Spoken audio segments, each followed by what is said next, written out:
The film opens with the voice of a little girl narrating about an event that happened in her town of Maybrook 2 years earlier. On a regular Wednesday morning, a new teacher named Ms. Justine Gandy goes to teach her class of 3rd grade. But when she got to the class, all the students didn't show up. Every other class at that school was full of students, while Justine's class was empty. But only one student, named Alex Lilly, had come that day.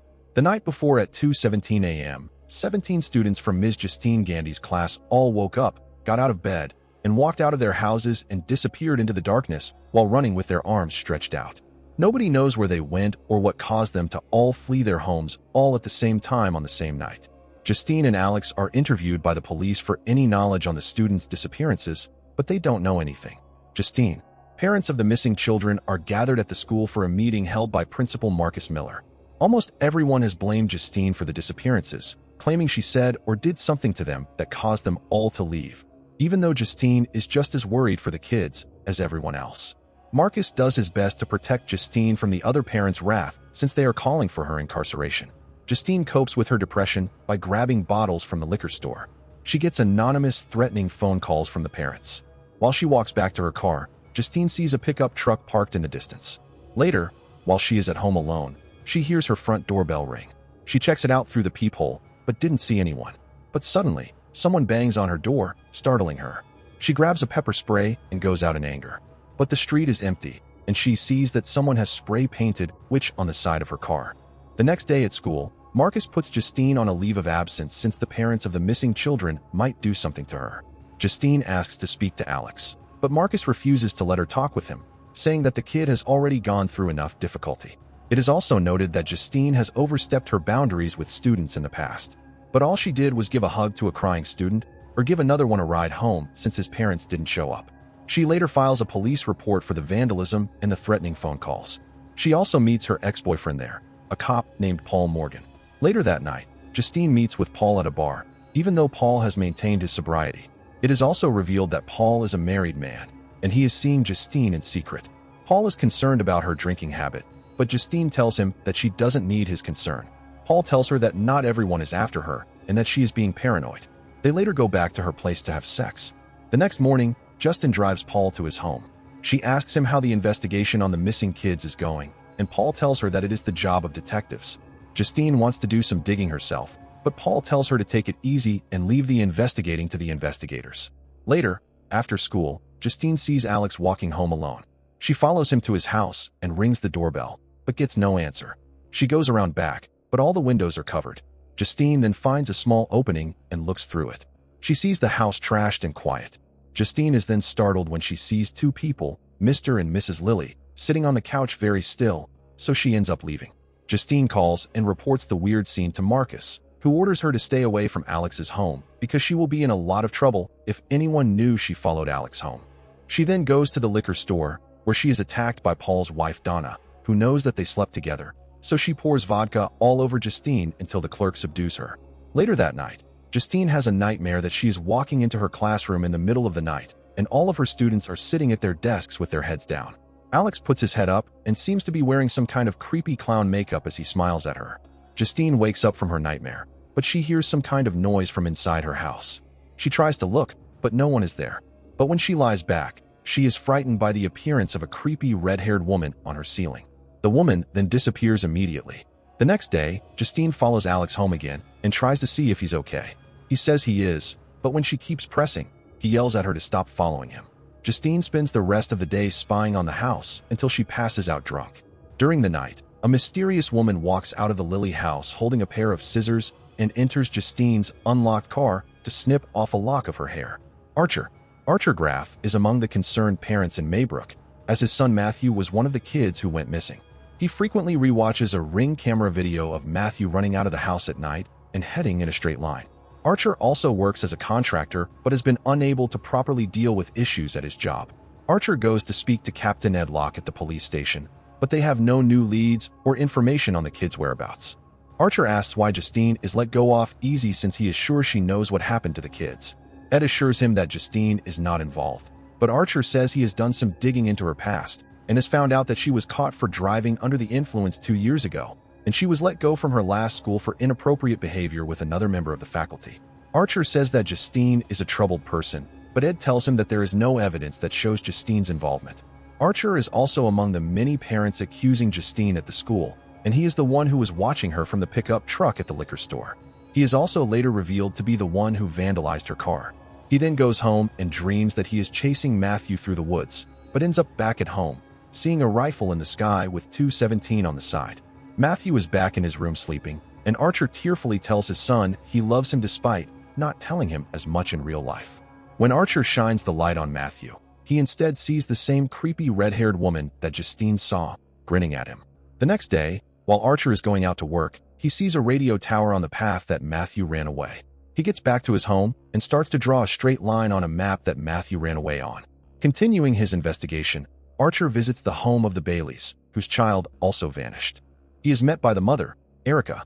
He asks to see their ring camera footage of their kid leaving, but Erica refuses to show him, saying she is uncomfortable with it. Archer waits in his car until the father, Gary, comes back from work. Archer asks him, and Gary allows him. Their daughter also ran in a straight line like Matthew did, and Archer tries to pinpoint the exact location they could have run to on the map, but they could have gone to several houses. Later, while driving to his work, Archer spots Justine's car at the gas station. He drives to the gas station and sees Justine filling her car. He goes to talk to her, which she thinks is another confrontation. While the two argue, Justine suddenly sees Marcus running towards them with his arms out like the kids, his eyes popped out and covered in blood. He charges towards Justine and tries to attack her. Archer gets him off her, and she runs into the convenience store. Archer tries to tell him to stop, but Marcus just keeps trying to go after Justin. Archer tries to hold Marcus off, but he growls and grunts as he starts to strangle Archer. Paul is seen going through his day. He is talking with Donna on the phone, and she has plans for him and her to have lunch together with her parents, as it is their anniversary. Paul then goes to talk to Ed, who is Donna's father, and tells him about the lunch plan. He goes out to go on patrol, which is where he and Justine saw each other. While driving around, he sees a young man, James, trying to break into a building. Paul calls him out, leading James to make a run for it. Paul eventually catches up to James and tackles him to the ground. Paul asks James if he is carrying anything sharp in his pocket because he is going to search him, and James says there is nothing. But while searching his pockets, Paul accidentally pricks his finger on a used needle. Paul punches James hard in the face, but then realizes his dashcam saw the whole thing. Paul just tells James that they are even now and for him to get the hell out of Maybrook. Paul then goes back to the police station and tells Ed about the situation. Ed tells him that as long as James stays out of town for a month, all of it will go away. But James comes back, Paul will be in a lot of trouble. Paul later goes on his date with Justine at the bar and sleeps with her. As soon as he gets home in the morning, Donna can quickly tell that he was having an affair. The next day at work, Paul sees that Ed has already found out that he cheated on Donna. As Paul is walking back outside, he sees James walking towards the station. Paul calls him out, and James starts to run away. Paul then gets in his car and angrily begins to pursue him. James is shown to be a junkie living in a tent in the woods. He calls his friends and relatives and asks for some money by lying, saying that he needs it for a new job, but no one helps him. He checks some parked cars and finds one that is open. He manages to steal a kid's backpack and an iPad. He goes to a local general store and tries to sell the items to fund his drug habit, but the store owner tells him that he has no use for the items. James then tries to break into one building, which is where Paul saw him. After his run-in with Paul, James starts to walk back to his tent. On his way back, James sees the Lily house. He goes around back and climbs up to get in the house through one of the windows. The house is dark and quiet, and James goes to Alex's room, but didn't find anything of use. He then tries one room, but the door is locked. James then goes downstairs and proceeds to steal some electronic devices, but he gets startled when he spots Mr. and Mrs. Lily still sitting on the couch. James goes to them, but they don't move or react, and they both appear to have some kind of wound on their face. Instead of leaving, James proceeds to steal everything he can get his hands on. James then walks into the basement, where he sees all 17 missing children standing catatonically. All of the kids then face toward him, and James gets out and closes the door. He is then startled by Mr. and Mrs. Lily, who have gotten up and start to follow him until he runs out of the house. He goes back to the store to sell what he stole and manages to make a couple of bucks. There, James also sees a poster, indicating that there is a $50,000 reward for any information on the missing kids. Realizing that they are the same kids he saw in the basement, James calls on the number and tries to tell what he saw, but he is told to report to the police station. James then reluctantly goes to report this to the police station, which is where Paul spots him again and goes after him. He is chased by Paul, but James manages to escape by running in the woods where he lives. While walking back to his tent, James hears a strange noise. He looks around to see the creepy red-haired woman waving at him. James quickly runs back to his tent and hides. He starts to hear footsteps approaching his tent, so James gets his drug needles to defend himself. Someone starts to open his tent, and James quickly attacks, but ends up stabbing Paul in the face. Paul holds a shotgun to his face, but James tells him that he knows where the missing kids are. Paul drives to the Lily house with James in the back of his car. Paul knocks, and the door opens for him. Hours later, Paul emerges from the house in a trance and starts dragging James out of the car and into the house by his feet. Marcus is at the supermarket with his husband, Terry, when Justine calls him about what she saw at the Lily house. Marcus agrees to meet with Alex and his parents on Monday to see what is going on with him. On Monday, Marcus waits to meet with the Lillis, but instead is met by the creepy red-haired lady. She is Alex's Aunt Gladys, and she claims that Alex's parents are unwell and could not make it in. Marcus tells her that he has received a complaint in regards Alex's safety, and he needs to speak with his parents as they are his legal guardians. Gladys tells him that the parents must stay in the house, and Marcus offers to go to them. Gladys then sees a ribbon in his office. The next day, Gladys stops by Marcus and Terry's house while they are having lunch, claiming that she is in distress and needs water. She requests the water to be served to her in a bowl. She asks Marcus if he has contacted the authorities, and Marcus tells her he did not. Gladys then takes a stick out of her purse and starts to tie the ribbon she stole from Marcus's office around it. She then cuts her hand and rubs her blood on the stick that she pulls out. Gladys then asks Terry for a rag, and when he goes to give her one, she snips a lock of his hair. Marcus tries to call the police, but Gladys pulls out a small bell and rings it, causing Marcus to drop the phone and freeze up. She then wraps Terry's hair around the stick and breaks it. Marcus suddenly begins attacking Terry, regurgitating black bile all over him before head-butting him to death until Terry's face caves in.